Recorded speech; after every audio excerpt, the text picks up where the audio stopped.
Good morning all. നമ്മളിന്ന് discuss ചെയ്യാൻ പോകുന്നത് സ്റ്റാക്ക് ആപ്ലിക്കേഷൻസ് ആണ്.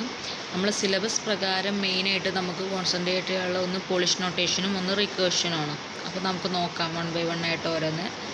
അപ്പോൾ ഫസ്റ്റ് ഓഫ് ഓൾ ഒരു ആപ്ലിക്കേഷനാണ് സ്റ്റാക്കിൻ്റെ ആപ്ലിക്കേഷൻ എന്ന് പറയുന്നത്. ഒരു സ്ട്രിങ്ങിനെ നമുക്ക് റിവേഴ്സ് ചെയ്യാൻ കഴിയും, അല്ലെങ്കിൽ ലിസ്റ്റിനെ അല്ലെങ്കിൽ സ്ട്രിങ്ങിനെ റിവേഴ്സ് ചെയ്യാൻ നമുക്ക് സ്റ്റാക്ക് യൂസ് ചെയ്യാൻ കഴിയും. എങ്ങനെയാണ് നമ്മൾ ഒരു സ്ട്രിങ്ങിനെ റിവേഴ്സ് ചെയ്യുന്നത് നോക്കാം. ഇപ്പോൾ ഇവിടെ ഏഞ്ചൽ എന്നൊരു വേർഡ്, അപ്പോൾ നമ്മൾ പുഷ് ചെയ്യുമ്പോൾ ANGEL അങ്ങനെ ഫസ്റ്റ് അപ്പോൾ A then N then G അങ്ങനെയാണ് വരിക. പക്ഷേ പോപ്പ് ചെയ്യുന്ന ടൈമിൽ നമുക്കറിയാം ഇത് വൺ എൻഡിൽ മാത്രമേ ഓപ്പറേഷൻ പോസിബിൾ ഉള്ളൂ. അപ്പോൾ പോപ്പ് ചെയ്യുമ്പോൾ ഫസ്റ്റ് അതിൻ്റെ ബാക്കിൽ നിന്നാണ് അത് ഡിലീറ്റ് ചെയ്ത് പോവുക.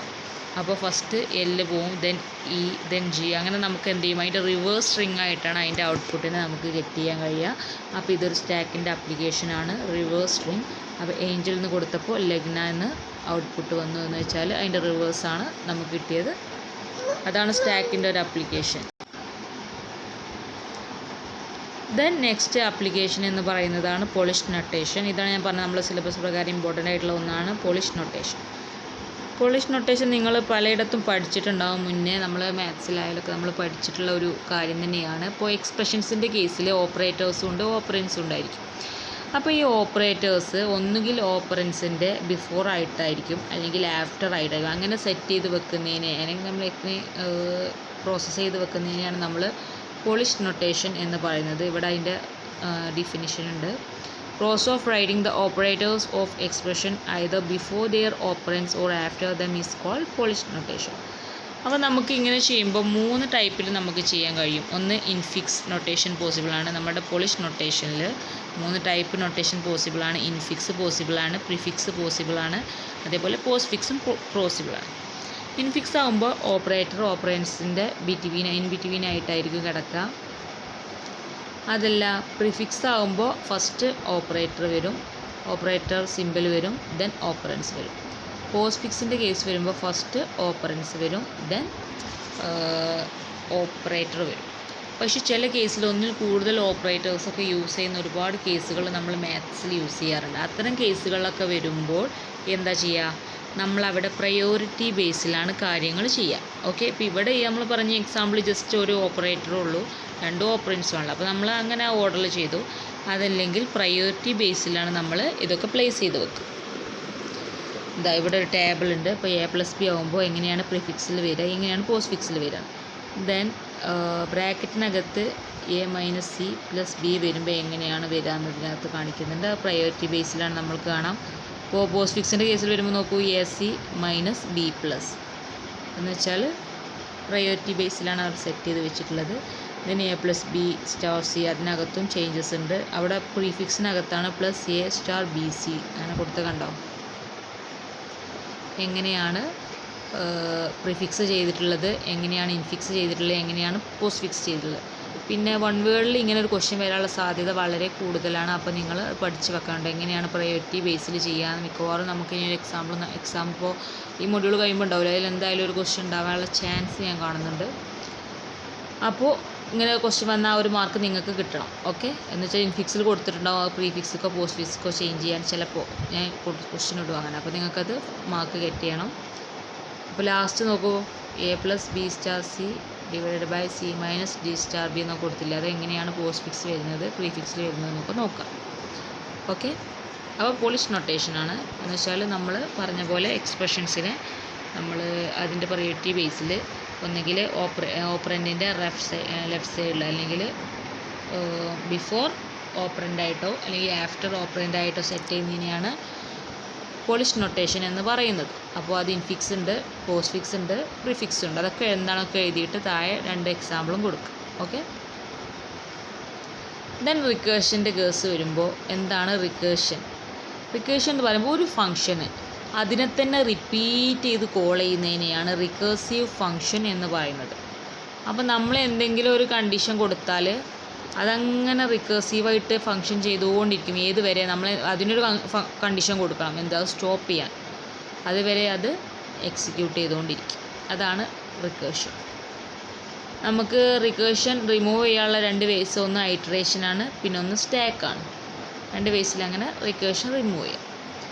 ദെൻ നമ്മൾ റിക്കേഴ്സീവ്ലി ചെയ്യുന്ന മാത്തമാറ്റിക്കൽ ഫങ്ഷൻസ് ആണ് ഫാക്ടോറിയൽ ഉണ്ട്, ഫിബൊനാച്ചി ഉണ്ട്, യൂക്ലിഡ്സ് ഉണ്ട്, ഫോറിയർ ട്രാൻസ്ഫോം, അങ്ങനെ കുറേ മെത്തേഡ്സ് ഉണ്ട്. അപ്പോൾ നമുക്ക് ഇതിൽ ഫാക്ടോറിയൽ ഒന്ന് ഡിസ്കസ് ചെയ്ത് നോക്കാം, എങ്ങനെയാണ് ഫാക്ടോറിയൽ റിക്കേർഷൻ ചെയ്തത്. നിങ്ങൾ എനിക്ക് തോന്നുന്നു സി പ്രോഗ്രാമിൽ ഫാക്ടോറിയലിൻ്റെ പ്രോഗ്രാംസൊക്കെ ചെയ്തിട്ടുണ്ടാകും.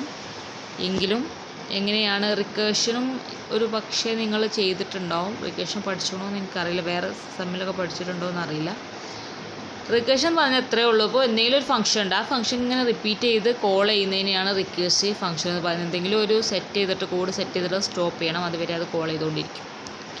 ഇവിടെ നോക്കൂ, ഫാക്ടോറിയൽ കാണുന്നിടത്തതാണ് റിക്കേർഷനാണ് നമ്മൾ ചെയ്യുന്നത്.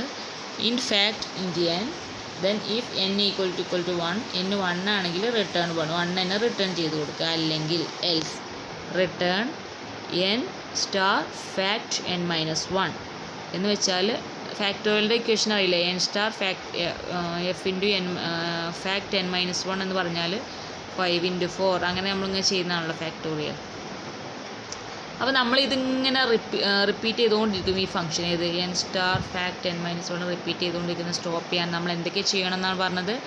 ഒന്നെങ്കിൽ ഒരു ഐട്രേഷൻ കൊടുക്കുക, എന്ന് വെച്ചാൽ ഇന്ന തൊട്ട് ഇന്ന വരെ റേഞ്ച് കൊടുത്തിട്ട് അതുവരെ മാത്രം റിക്കേർഷൻ ചെയ്താൽ മതി എന്ന് കൊടുക്കുക. അല്ലെങ്കിൽ പിന്നെ സ്റ്റാക്ക് ആപ്ലിക്കേഷനോ അല്ലെങ്കിൽ എന്തെങ്കിലും കണ്ടീഷനൊക്കെ വെച്ചിട്ട് നമുക്ക് ഇത് സ്റ്റോപ്പ് ചെയ്യാൻ കഴിയും. ഓക്കെ, ഇവിടെ ഐട്രേഷൻ്റെയും അതേപോലെ റിക്കേർഷൻ്റെയൊക്കെ കമ്പാരിസനാണ് നോക്കാം, 1 by 1 ആയിട്ട് നോക്കാം. ഐട്രേഷൻ്റെ കേസ് വരുമ്പോൾ ഒരു സ്റ്റേറ്റ്മെൻറ്റ് തന്നെ എക്സിക്യൂട്ട് ചെയ്യുക, റിപ്പീറ്റായിട്ട് എക്സിക്യൂട്ട് ചെയ്ത് വരെ നമ്മൾ എന്തെങ്കിലും ഒരു കണ്ടീഷൻ സ്പെസിഫൈ ചെയ്യുന്നതിന് അനുസരിച്ച് ഒരു പ്രോസസ്സ് കണ്ടിന്യൂ ആയിട്ട് എക്സിക്യൂട്ട് ചെയ്തുകൊണ്ടിരിക്കുന്നതാണ് ഐട്രേഷൻ.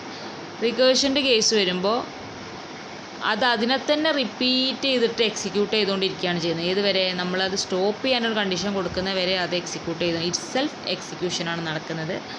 മറ്റേതെന്താണ്, നമ്മൾ എന്തെങ്കിലും സ്റ്റേറ്റ്മെൻറ്റ്സ് റിപ്പീറ്റ് ചെയ്തിട്ട് എക്സിക്യൂട്ട് ചെയ്യുക. ഈ റിക്കേഴ്സീവ് ഫംഗ്ഷൻ എന്താണോ അതിങ്ങനെ എക്സിക്യൂട്ട് ചെയ്തുകൊണ്ടിരിക്കുകയാണ് ചെയ്യുക റിക്കേർഷൻ്റെ കേസിൽ. ഐട്രേഷൻ്റെ കേസിൽ അങ്ങനെയല്ല, നമ്മൾ എന്തെങ്കിലും സ്പെസിഫിക് സ്റ്റേറ്റ്മെൻറ്റ്സ് കൊടുക്കുന്നത് അതിങ്ങനെ റിപ്പീറ്റ് ചെയ്തുകൊണ്ടിരിക്കുന്നതാണ് ഐട്രേഷൻ. പിന്നെ ഐട്രേഷനിൽ എന്ന് പറഞ്ഞാൽ initialisation, condition, execution and update എന്നൊക്കെ പറഞ്ഞ കുറേ സ്റ്റെപ്സുകളുണ്ട്. നമുക്കറിയാം, നമ്മൾ ഫോർ ലൂപ്പൊക്കെ യൂസ് ചെയ്യുന്നവരാണ്.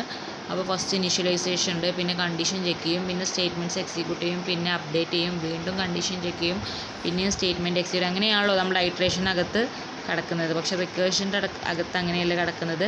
ഒരു സ്റ്റോപ്പിംഗ് കണ്ടീഷൻ കൊടുക്കുന്നത് വരെ അത് അതിനെ തന്നെ റിക്കേഴ്സീവായിട്ട് അതിനിങ്ങനെ ഫങ്ഷൻ ചെയ്തുകൊണ്ടിരിക്കും, അത് റിപ്പീറ്റ് ചെയ്തുകൊണ്ടിരിക്കും അതിൻ്റെ ഓപ്പറേഷൻ. നമ്മളിപ്പോൾ ഫാക്ടോറിയലിൻ്റെ കണ്ടില്ലേ, n × ഫാക്ടോറിയൽ n-1 ഇങ്ങനെ റിപ്പീറ്റ് ചെയ്തുകൊണ്ടിരിക്കും.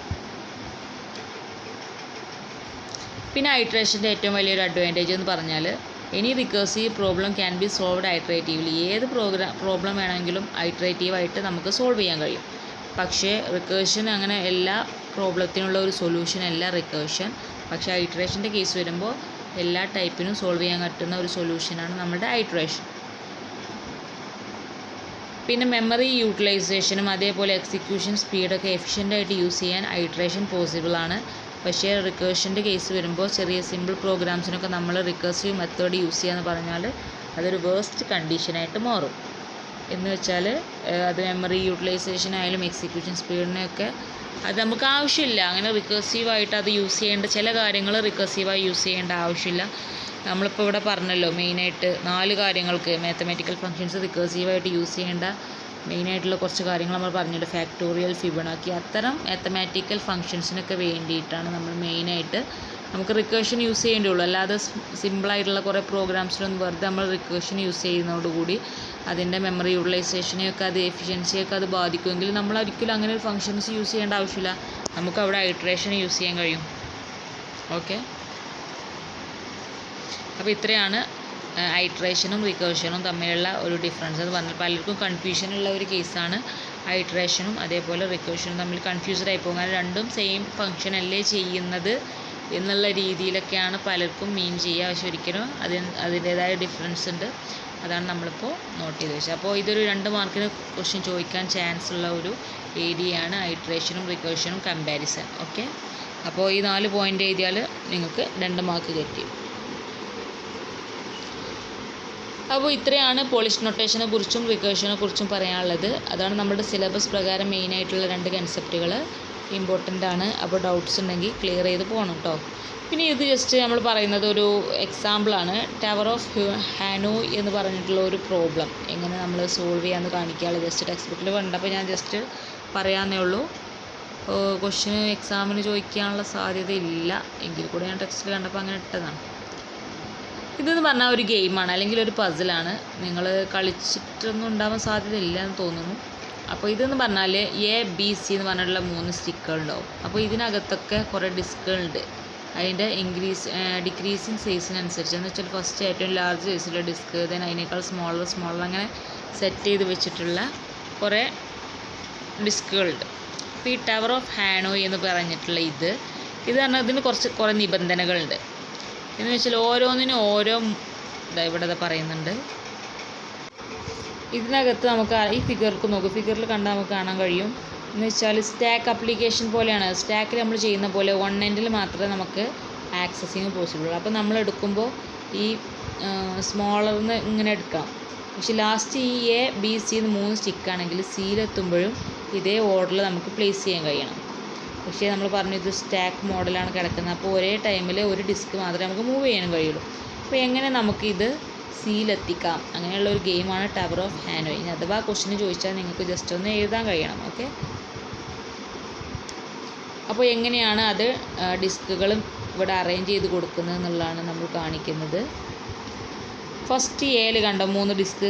അപ്പോൾ നമ്മൾ പറഞ്ഞത് സ്റ്റാക്ക് പോലെയാണ്. അപ്പോൾ ഒരു സൈഡിൽ മാത്രമേ നമുക്ക് പുഷായാലും പോപ്പായാലും പോസിബിൾ ഉള്ളൂ. അപ്പോൾ നമ്മൾ ഫസ്റ്റ് ഏറ്റവും ചെറിയതിനെ എടുത്തിട്ട് സിയിൽ കൊണ്ടുപോയിട്ട് പ്ലേസ് ചെയ്ത് വെച്ചു.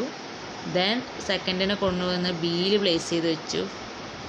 എന്നിട്ട് എന്ത് ചെയ്തു, സിയിലുള്ളതിനെ എടുത്തിട്ട് Bക്ക് തന്നെ വെച്ചു. കാരണം സിയിൽ എന്താ ഉള്ളത്, സിയിൽ ഏറ്റവും ചെറുതല്ലേ, അതിനെടുത്തിട്ട് Bക്ക് തന്നെ വെച്ചു. ദെൻ Aയിലുള്ളതിനെ എടുത്തിട്ട് സിയിൽ, നമുക്ക് സിയിലാണ് ഈ റിസൾട്ട് എത്തേണ്ടത്. Aയിലുള്ള ഈ കണ്ടൻറ്റ് അതേപോലെ തന്നെ സിയിലെത്തണം. അതാണ് നമ്മളുടെ എയിം, അതാണ് ഈ ഒരു ഗെയിം. നമ്മൾ അങ്ങനെ ഒരുപാട് പസിൽസും ഗെയിംസൊക്കെ നിങ്ങൾ കളിച്ചിട്ടുണ്ടാകും. അപ്പോൾ അതുപോലെയുള്ള ഒരു ടവർ ഓഫ് ഹാനോയ് എന്ന് പറഞ്ഞുള്ള ഒരു പ്രോബ്ലമാണ്. അത് സോൾവ് ചെയ്യാനുള്ള അൽഗോരിതംസ് ഒക്കെ ഉണ്ട്, പക്ഷേ നമുക്ക് പഠിക്കാനില്ല. അതിൻ്റെ ക്വസ്റ്റ്യൻ വരില്ല എന്നാണ് കരുതുന്നത്. അൽഗോരിതംസ് അത് കുറച്ച് ടഫുള്ളാണ് വരില്ല. അപ്പോൾ ജസ്റ്റ് ഞാൻ ടവർ ഓഫ് ഹാനോയ് നിങ്ങൾ ഈ ബുക്കിലൊക്കെ കണ്ടാൽ നിങ്ങൾക്ക് ഒരു ഐഡിയ കിട്ടിക്കോട്ടെ എന്ന് കരുതിയിട്ട് പറയുകയാണ്. എക്സാമിന് വരാനുള്ള സാധ്യത 1% ആണ്, വരില്ല. ഇനി അഥവാ വന്നാൽ നിങ്ങൾക്ക് മിനിമം അറ്റൻഡ് ചെയ്യാനെങ്കിലും കഴിയണം. അപ്പോൾ ഞാൻ ഫിഗർ വെച്ച് അങ്ങനെ പറയുന്നത്. അപ്പോൾ സിയിൽ നമ്മളുടെ ഏറ്റവും ഫിഗർ സെറ്റ് ചെയ്ത് കൊടുത്തു. ഇതാണ് ഒരു ഗെയിമാണ്. അപ്പോൾ അതെങ്ങനെയാണ് വരുന്നതെന്നാണ് ഞാൻ പറയുന്നത്. അപ്പോൾ എന്നിട്ട് Bയിലുള്ളതിനെടുത്തിട്ട് Aയിൽ വെച്ചു. ദെൻ വീണ്ടും സിക്ക് എന്ത് ചെയ്തു, Bയിലുള്ളതിനെടുത്ത് സിയിൽ സെറ്റ് ചെയ്ത് കൊടുത്തു, Aയിലുള്ളതിനെ സിയിൽ സെറ്റ് ചെയ്ത് കൊടുത്തു. അങ്ങനെ എന്തായി, ഇപ്പോൾ ലാസ്റ്റ് ഫൈനൽ റിസൾട്ട് Aയിലുള്ള അതേ സെയിം കണ്ടൻറ്റുകൾ അതേ ഓർഡറിൽ സിയിലെത്തി അല്ലേ. അതല്ലേ നമ്മൾ നേരെ ഡയറക്റ്റ് ആയിട്ട് ചെയ്യണേ എന്താണ് നടക്കുക, ഫസ്റ്റ് ആ റെഡ് വരും, പിന്നെ വൈറ്റ് വരും, പിന്നെ ഗ്രീൻ വരും, അങ്ങനെയല്ലല്ലോ വരേണ്ടത്. നമ്മുടെ ഈ ഗെയിം അനുസരിച്ച് ഇത് കറക്റ്റ് ആ ഓർഡറിൽ തന്നെ വരണം. ഇതൊരു മാത്തമാറ്റിക്കൽ ഗെയിമാണ്. ഇതിന് സോൾവ് ചെയ്യാനുള്ള അൽഗോരിതംസ് ഒക്കെ ഉണ്ട്. നമുക്കിത് എന്തായാലും നിങ്ങൾക്ക് അൽഗോരിതംസ് ഒന്നും വെച്ച് പഠിക്കാനില്ല. അപ്പോൾ ഞാൻ ജസ്റ്റ് ടവർ ഓഫ് ഹാനോയ് നമ്മുടെ ബുക്കിൽ കണ്ടപ്പോൾ ഒന്ന് പറഞ്ഞതാണ്. അപ്പോൾ ഇത്രയേ ഉള്ളൂ നമ്മളുടെ ആപ്ലിക്കേഷൻസ് ഓഫ് സ്റ്റാക്ക്. അപ്പോൾ മെയിൻ ആയിട്ടുള്ളത് നമ്മൾ പറഞ്ഞല്ലോ സ്ട്രിംഗ് റിവേഴ്സ്, അതൊക്കെ ഇമ്പോർട്ടൻ്റ് ആണ്. വേറെയും കുറേ നമ്മൾ ആപ്ലിക്കേഷൻസ് മുമ്പും പറഞ്ഞിട്ടുണ്ട്. അപ്പോൾ നമ്മുടെ ഇവിടെ നമ്മൾ കോൺസെൻട്രേറ്റ് ചെയ്യുന്ന ഒന്ന് പോളിഷ് നൊട്ടേഷനും ഒന്ന് റിക്കേഷനുമാണ്. പോളിഷ് നൊട്ടേഷൻ നമ്മൾ പറഞ്ഞു, അതിൽ ഇൻഫിക്സ് എന്താ, പ്രീഫിക്സ് എന്താ, പോസ്റ്റ് ഫിക്സ് എന്താന്ന് പറഞ്ഞു, അതിൻ്റെ എക്സാമ്പിളൊക്കെ പറഞ്ഞു. എന്നാൽ റിക്കേഷൻ എന്താണെന്ന് പറഞ്ഞു. റിക്കേഷൻ എന്തിലൊക്കെയാണ് യൂസ് ചെയ്യുന്നത്, എല്ലാത്തിലും യൂസ് ചെയ്യേണ്ട ആവശ്യമില്ല, അങ്ങനെ യൂസ് ചെയ്ത് എന്താണ് പ്രശ്നം എന്ന് നമ്മൾ പറഞ്ഞു. മെമ്മറി യൂട്ടിലൈസേഷൻ അത് ബാധിക്കും, എഫിഷ്യൻസി അത് ബാധിക്കും. അതുകൊണ്ട് ഒരിക്കലും എല്ലാ പ്രോഗ്രാമിനും പോയിട്ട് നമുക്ക് ഈ റിക്കേഷൻ യൂസ് ചെയ്യേണ്ട ഒരു ആവശ്യമില്ല.